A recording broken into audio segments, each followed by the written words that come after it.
Hi guys, I'm pretty sure that you've seen a post circulating today, and I'm pretty sure that you've had one of two reactions. First, you painted a picture of me, this monster, that simply hurt, supposedly the person that I loved.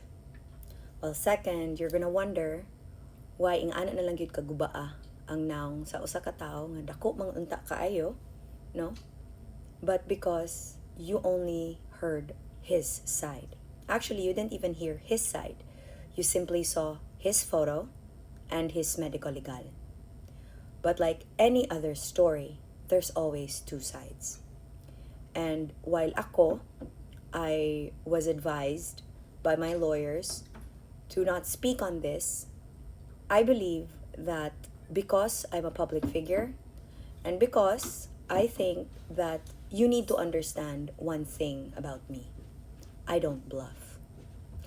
I don't say anything in my past videos that I'm not gonna stand by. I made sure I made you understand that whatever it is that you do to me, I will do to you. What happened to Ed's face was something that he did to me first. It happened in Tagbina, a few months after we got married. Actually, sakit sa ako to because it happened in Tagbina, the same place that we got married in. It happened one night during the festivities sa Tagbina. He got very, very drunk and nasuko siya sa isa ka event because nailalaki nga gikalitan ko og akbay. Unya, wala ko ni sugot nga makig-away siya for me. Because I'm not a damsel in distress, okay? Dili ko ganahan na nang magpa-victim ko because dili man ko biktima. And I refuse nga, di ba, sakit kay na sa ako that I appear so strong and so empowered on social media. Unya, di ay to, di ba? Kailangan di ay ko rescuehon, okay? So, sa iyang kahubog o sa iyang pagmaoy nagsugod sa event na dili ko gusto maulawan siya, niingon ko manguli na lang ni. A few meters before mi niabot sa amo ang kanang gistayhan, nihunong si Ed sa sakyanan. Gihunong niya ang sakyanan. He turns to me and he goes, "Kinsa gid ang papa ni Tony?" Like out of the blue, I was super shocked. So syempre ako, wala ko laing natubag ko dining kog abi ko bag ikaw. I'm sorry, did I miss something? Isn't that one of the reasons why we got married? So can you imagine that from 2 a.m. to 6 a.m., I struggled to get away from Ed being so drunk and abusive. Sa iyang sige pagpangutan na kung kinsay papa ni Tony, gitawag ko niyag burikat, gitawag ko niyag kabit, daghan kay siyag pagpanginsulto. Pero didto ra gyud ko ni piglas tong iyan akong gituok kay dili ko motubag. Mao man gunay nakasakit kang Ed. Kay si Ed bayot gyud og bakba. Even kaniyang gibuhat karon binayot ni. Kay way saktong laki nga mobuhat ani.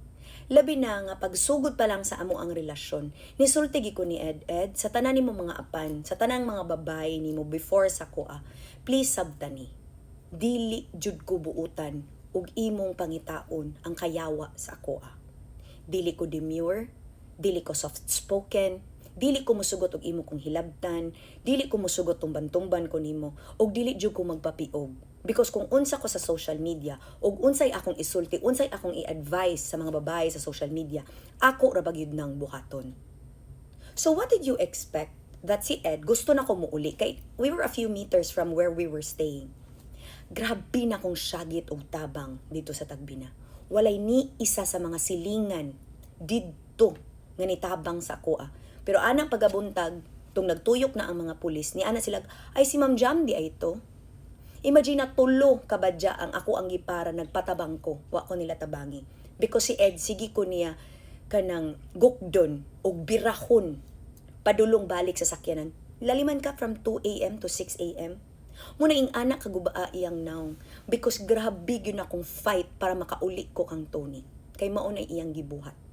He barred me from going home to Tony to rescue Tony because grabe nakasuko si Ed. Because dito na ako nakita nga dili na gid me safe. So if you judge me because gikulatan ako akong bana, kung kamo manugot mo nga insultuhon mo bisan kamo ang nagbuhi sa inyong bana, dili ta pareho. Kung kamo ang nisugot makigminyo sa ila bisan kibalo mo unsay ilang mga apan, dili ko musugot. Kung abusive sila in words and also nga gituok ko sumusugot ra ko, sorry, dili because kibaw mo unsa na kagamay akong feeling nga tukon kog tao nga why nakaako og tuok sa ako my entire life. Tungod lang kay gusto siya mangutana kinsay papa ni Tony, unsay labot sa nahitabo sa 2019 ibalik sa 2024. And by the way this happened last year, June of last year. Nga imagine na kung wala nilabay ang Tagbina Police, which by the way, thank you guys sa pag-rescue sa ako akong gibira iyang belt bag ug akong gilabay pagawas para makita nila nga nangayo kog tabang. Grabe na akong piglas nga maka kanang kuan ko, maka iskapo ko didto nga kuha ko sa pulis o gikuha pod siya mo nang ako nagdali-dali kog dagan, gikuha nako ang kwarta kay mo to nga adlaw gipalit nako ang amo ang triton nga gift unta nako sa iya sa amo ang kasal. Muna kung inyong i-review ang post ngano si Tony na lang ang nagunit sa yabi atong adlaw, because I made sure that bisan pa o grabe na kong struggle ana nga kadlawon makauli ko, i-drive nako ang among sakyanan kay gikuha nako sa police station nga di pa unta ihatag ni Ed nga giingnan siya sa police, sir di man na imong sakyanan. Ing anak kagubaa iyang now because dili gyud ko musugot nga imo kong ilayo kang Tony. Dili ko musugot nga imo kong insultohon nga wala kay katungod. Dili ko musugot nga imo kong tukon, imo kong ibagok sa karsada. Dili gyud ko. I am so sorry. Kana I will apologize for that. But I will never ever apologize for defending myself when I'm being hurt. That's exactly what happens to bashers in my life. Mo bitaw na, di ba inyo kong katawaan nga naatoy kaisa nga gibastos ko in person. Wala man ko nahadlok sa iyaha. Nahadlok ko sa ako kay kaila ko sa ako nga mismo si Eddie ingnan gud sa pulis, sir imong yung gisukod ang kaisog ni Ma'am Jam. Gisukod gyud nimo. Kay maumanay tinuod. That was June. So kung ing anak ka-abused si Ed, ngano siya man ang nagpakiluoy sa ako ang lola, mama, even sa iyang mama. Kay ako di na untak ko. Nakiluoy siya, kay maupatoy pagsugod sa amo ang kanang honeymoon. Nga, nag-judge ko sa Medina na apakoy mga lagom-lagom nga gibutangan na lag concealer nga nangutana sila ngano grabe akong mga lagom-lagom. Nitingog ba ko? Nagpakabiktima ba ko? Wala. But I moved on like nothing happened. Because si Ed agreed na moadtog Davao City kay magpa-psychiatric help. Mo nang di na ko masabtan. You only heard his side. And this is simply one of the many things he's done to me and Tony. Yes, including Tony. So kung kamo nga mga single mom nga ni minyo og ulitaw, manugot ra mo nga insultohon ang inyong mga anak, pinguton ang dunggan, and by the way, this is all caught on CCTV. Kung manugot mo, dili ta pareho. Kay ang akong kinabuhi nagsugod og naka-revolve around Tony. Niminyo ko because si Tony ang nipili ni Ed.